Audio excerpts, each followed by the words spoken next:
જય માતાજી મિત્રો, આજે આપણે બનાવીશું યુનિક પાપડીનું શાક। આ પાપડી જંગલ વિસ્તાર અને ગામડા વિસ્તારમાં જોવા મળે છે। આ પાપડીને ગોવા પાપડી, વિમાન પાપડી અને અંગ્રેજીમાં વિંગ્ડ બીન્સ પણ કહેવાય છે।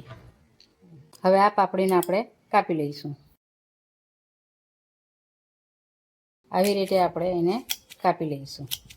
આ રીતે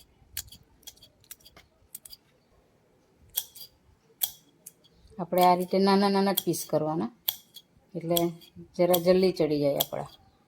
આ રીતે આ જુઓ। આમાં હવે આપણે 2 ચમચી તેલ નાખીશું।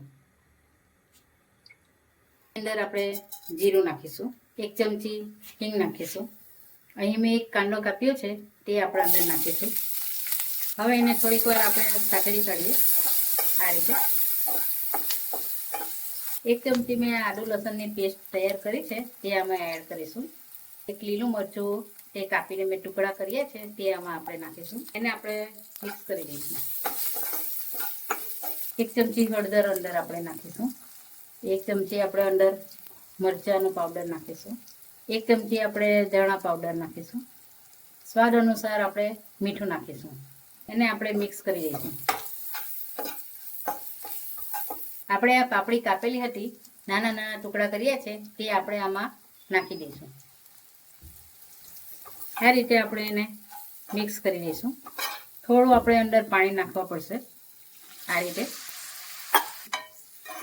રીતે આપણે થોડીક વાર 5-1 મિનિટ આપણે ઢાંકી દઈશું। હવે આપણે એને ખોલીશું। આ 1 ટામેટું કાપ્યું છે મેં, તે આપણે અંદર નાખી દઈશું। થોડીક વાર આપણે આ રીતે જ ચડવા દઈશું। આપણે પાછું આપણે ફરીથી બંધ કરી દઈશું। હવે આપણું ટામેટું ચડી ગયું છે, આ જુઓ। આ રીતે હવે આપણે એને મિક્સ કરી દઈશું। આ રીતે આપણે થોડી વાર હલાવતા રહીશું, એટલે આપણું શાક તૈયાર થઈ ગયું છે। આપણે એમાં થોડો ગરમ મસાલો તે આપણે નાખીશું। થોડી વાર ચડવા દઈશું। આ પાણી આપણું છે તે થોડું સુકાઈ જાય। હવે આપણે શાકમાંનું આ પાણી બધું સુકાઈ ગયું છે, હવે ખાવા માટે રેડી છે। હવે આપણું આ શાક રેડી છે। તમે એને રોટલી જોડે પણ ખાઈ શકો છો અને રોટલા જોડે પણ ખાઈ શકો છો।